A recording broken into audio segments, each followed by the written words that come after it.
Shalom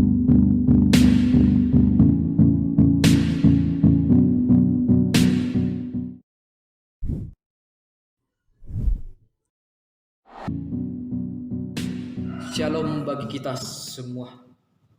Yang menjadi ayat firman Tuhan pada hari ini tertulis dalam Injil Yohanes 13 ayat 1 sampai 17, 31b sampai 35. Beginilah firman Tuhan.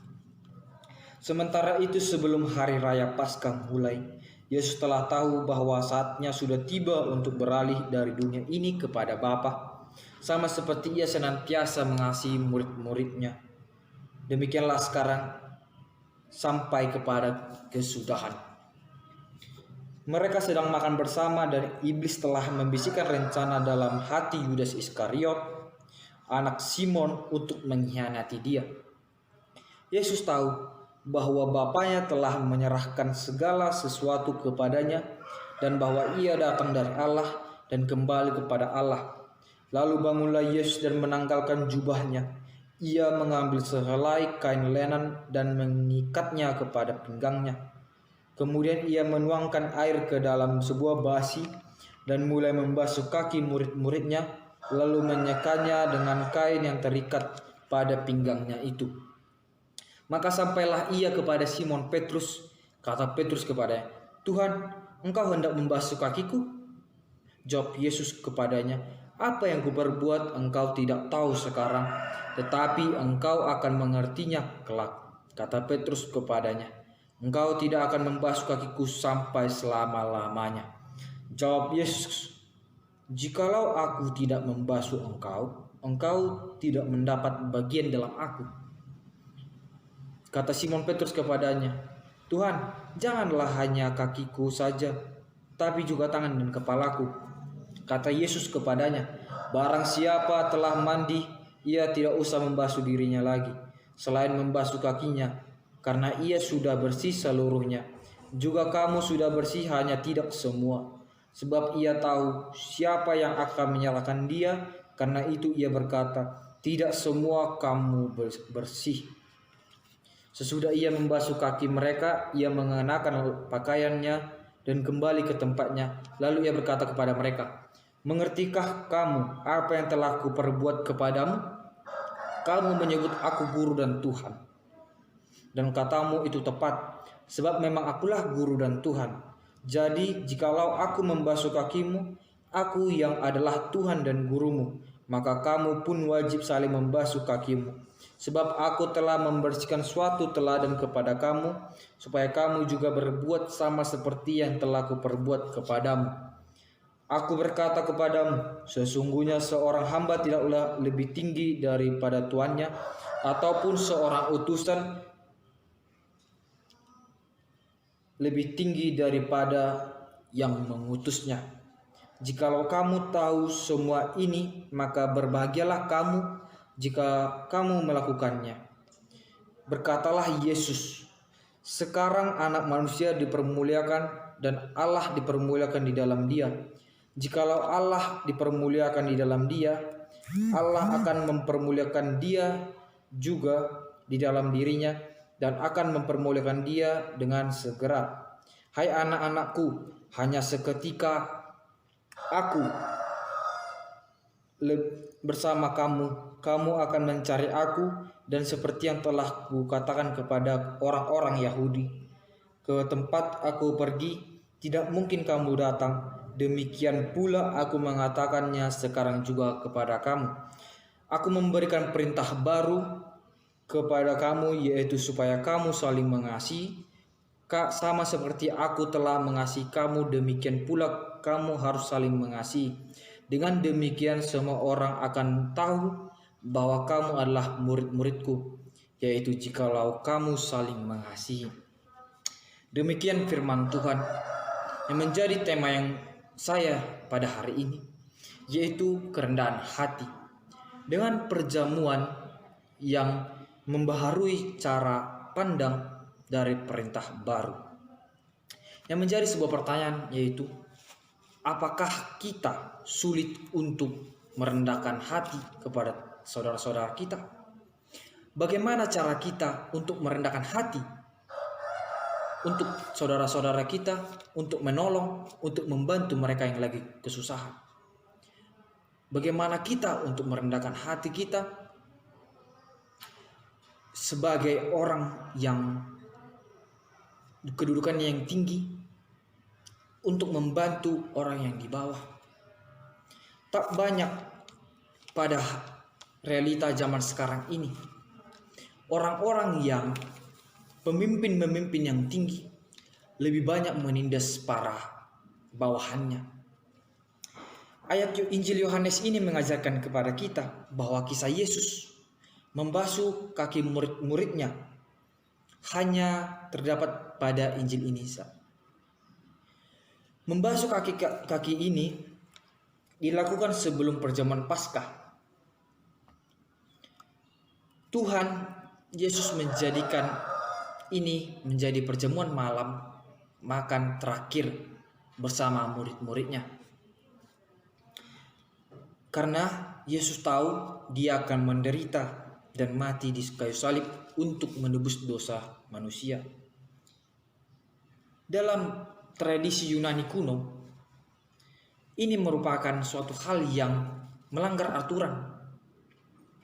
Ini merupakan suatu hal yang tercela. Yang dimana dalam aturan Yunani kuno, hal yang biasa dilakukan para budak membasuh kaki tuannya. Tapi Yesus tidak demikian. Yesus membasuh kaki murid-muridnya untuk membuka pola pemikiran murid-muridnya bahwa tidak hanya Tuhan yang dapat dibasuh kakinya, melainkan Tuhan juga dapat membasuh kaki murid-muridnya, dapat membasuh kaki pembantunya ataupun budak. Karena di sini Tuhan mengajarkan kesetaraan itu. Di sini Tuhan menekankan dan menegaskan manusia itu setara. Begitu. Dalam kitab Yohanes ini juga ditekankan keilahian Yesus Kristus, yaitu anak Allah. Tetapi seringkali manusia ingin setara dengannya. Dalam ayat 8 ini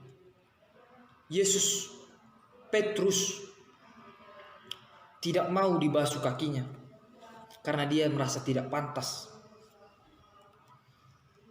Karena dia juga mengetahui bahwa yang dibasuh kakinya bukanlah muridnya, melainkan gurunya. Di sini Yesus selalu menjadikan dan membuka pola pikir Petrus, di mana Yesus mengatakan, "Jikalau aku tidak membasuh engkau, engkau tidak dapat bagian dalam aku."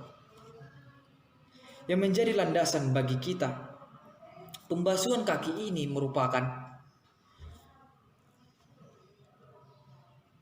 penekanan Yesus untuk murid-muridnya dan menyatakan bahwa semuanya adalah setara dalam Kristus. Tidak ada hierarki antara guru dengan murid, pemimpin dengan rakyat. Seperti halnya di zaman sekarang ini, semua itu setara, laki-laki dan perempuan. Begitu. Ada 3 hal yang menjadi pegangan ataupun landasan bagi kita.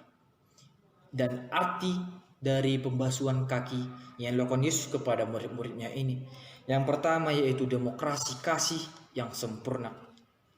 Di ayat yang pertama tadi tertulis perkataan Yesus, yaitu kesudahannya. Di dalam bahasa Ibrani, eistolos, yang berarti sampai akhir atau mati. Di sini kita dapat melihat bahwa kesempurnaan kasih Yesus Kristus sangatlah besar bagi murid-muridnya. Demikianlah Allah sangat mengasihi anaknya Yesus sampai dia mati untuk mengasihi murid-muridnya. Dia mengatakan Yesus mati mengasihi murid-muridnya sampai kematian. Begitu. Dan yang kedua, simbol pembersihan dosa. Di ayat yang ke-6 kita dapat melihat Yesus sampai kepada pembasuhan kaki Petrus. Itu merupakan simbol penghapusan dosa, yang dimana Yesus juga melihat di ayat yang 11, tidak semua kamu bersih. Di sini dikatakan bahwa manusia yang berdosa, pembasuhan kaki yang dilakukan memiliki bagian di kerajaan Allah ketika Yesus melakukan pembasuhan kaki pada murid-muridnya. Dalam hal ini kita dapat belajar bahwa pembasuhan kaki juga merupakan penghapusan simbol dari dosa. Dan yang ketiga, menjadi teladan hidup. Pembasuhan kaki ini menjadi keteladanan bagi murid-murid, agar murid-muridnya dapat melakukannya lagi, mencontoh apa perilaku kerendahan hati yang dilakukan Yesus untuk melakukannya kepada murid-muridnya berikutnya. Dengan demikian akan menimbulkan kerendahan hati dan membasuh kaki sesamanya. Dalam hal ini gereja juga mencontoh hal demikian. Contohnya gereja mula-mula pada masa itu melakukan pembasuhan kaki secara harafiah yang tertulis dalam 1 Timotius 5 ayat 10. Saya memiliki suatu ilustrasi, yaitu di mana di suatu acara wisuda ada seorang anak yang mendapatkan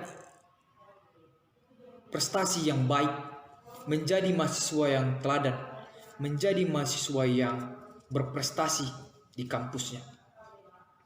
Jadi dia tidak lupa untuk memanggil orang tuanya, untuk merendahkan hatinya, memanggil, karena dia menyatakan bahwa dia sukses bukan karena dirinya, melainkan karena kedua orang tuanya.